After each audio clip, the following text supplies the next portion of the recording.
our final pitch is by Julia Armstrong, who I had a really fascinating conversation with about her work as a census engagement officer, and it led to this idea. So Julia, I'm going to come over to you.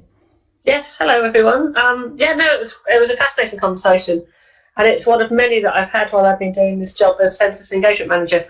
So it's a short-term job. I've just got 6-7 months to get to know the people of Bradford and make sure the census works.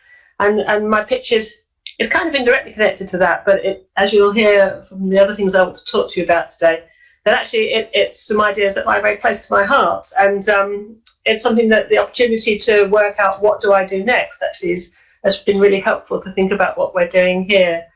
So the idea for this pitch is something called What is a Bradfordian in 2021? I just want to tell you about where the idea came from. I'm going to tell you about why I want to do it and why this ties into some of my own sort of passions, really. And I also want to tell you about the forum I've got for what we might be able to do with some of the things that I want to do as part of this project, really.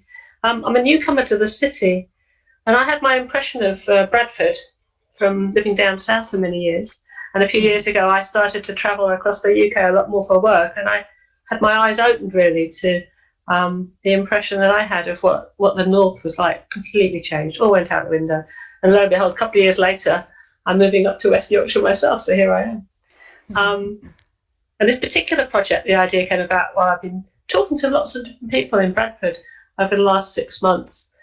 And one of the things that's really, really strongly emerged is there's lots of people in Bradford who want their own community to stand out now, to be counted and to be taking their part on the stage of Bradford, really. And Dr. Manush is here, actually. I spotted his name somewhere there.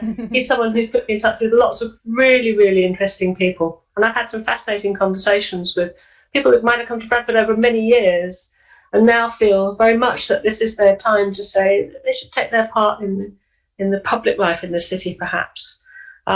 It's tied in with some of the work that Will at City Sanctuary has done as well. I'm doing lots of work with people who are newly arrived to Bradford to make sure they all count in the census.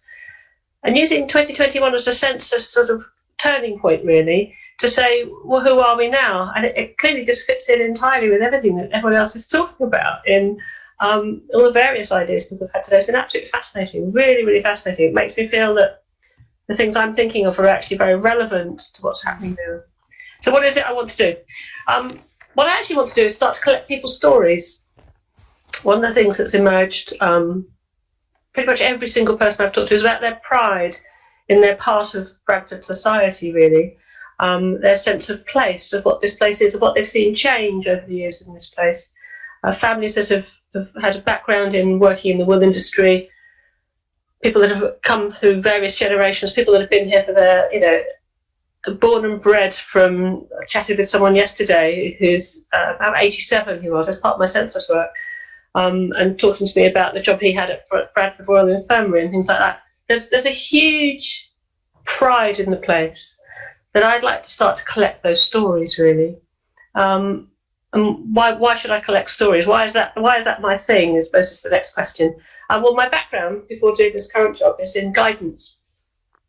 So I've worked for many years helping people figure out what they want to do with the future, with their own lives, but using a narrative approach to do that. So it's underpinned by people's answers are within, and you have to hear a lot about their own lives to help them figure out what it is that they're going to do next. And that's where some of this makes a lot of sense to me, because it's the same skills that I would like to do to collect some of these stories, to understand more about what people think about Bradford now at this point.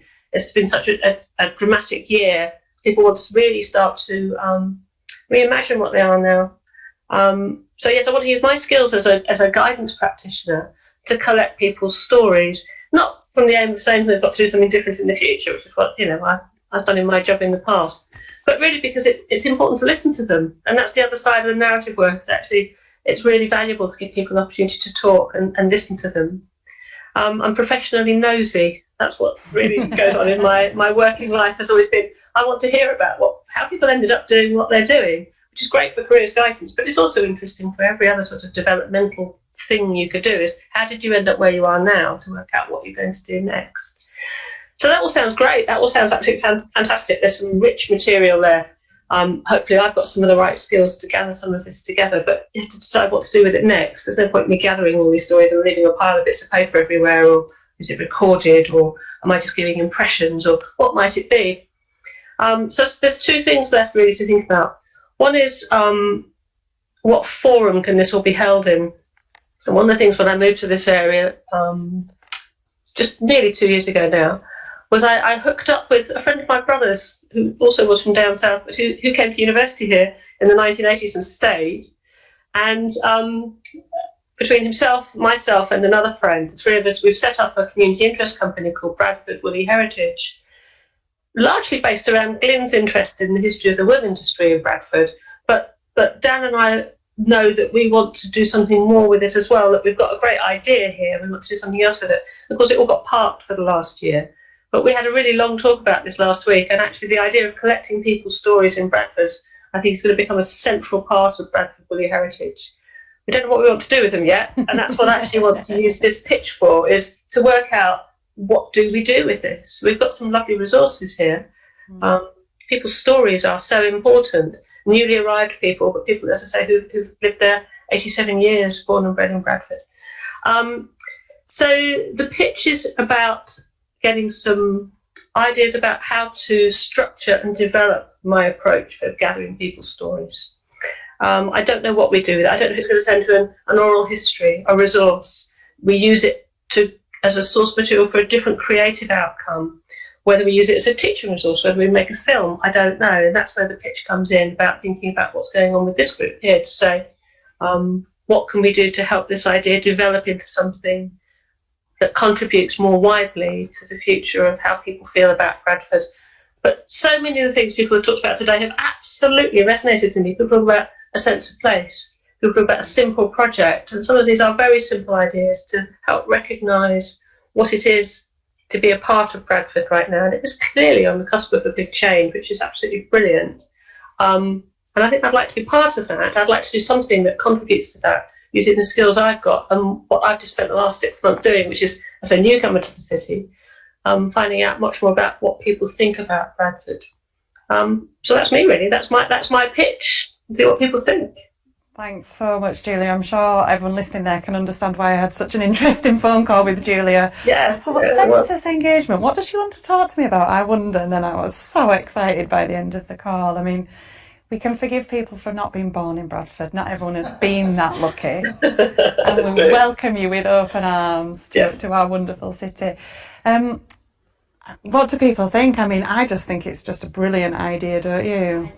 I think it's brilliant. I think it encapsulates, doesn't it? I think Julia was right when she goes, actually, it talks to all of the other ideas. It does. That's why it's sort of really interesting that it's talking to all of those and what they're doing. I get quite excited by data-driven art, as it were, or whatever. And it is the big question: is what you'll gather all of this information, and it's like, what do you do with it? But it's a really good conundrum to have. It's like, what's the output of it? I was really fortunate to be involved in a project that I ran about 10 years ago, which was mapping people's happiness from different cities. And it started in Leeds, and I was fortunate to go to like 20 cities around the world, actually.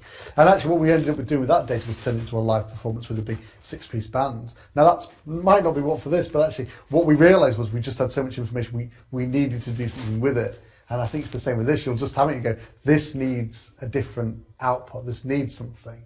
And I think naturally, by what they'll come up with their natural themes and their natural sort of allyships between them, and I think then you go, oh, it's this, And I think it's about not forcing what it is. It's about letting that tell you what it is. By the way, you'll just look at it and go, oh, it's obvious now. It's a tapestry, it's a meal, it's whatever it turns out to be. I think that's right. Yeah, that's brilliant.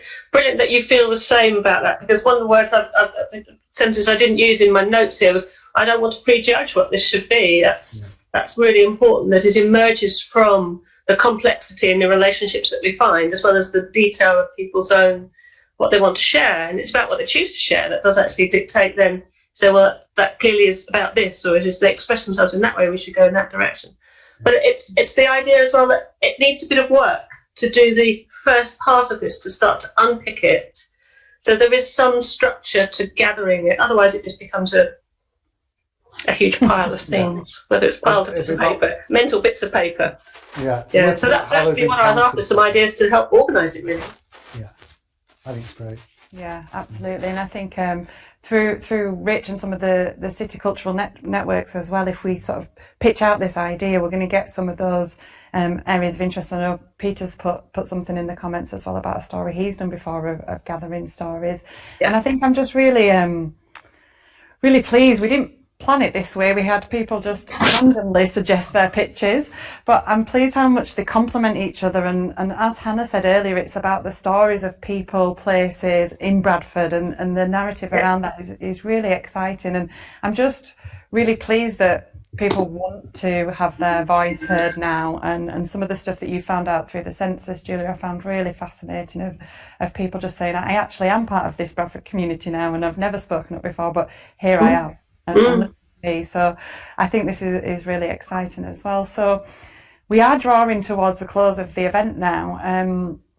And I'd just like to thank all our pitch people. As I say, we're going to use it as a tool for engagement moving forward. After we've all had a bit of a sleep this weekend, we're going to revisit this and consider the next steps as well from the university and UNIfy position.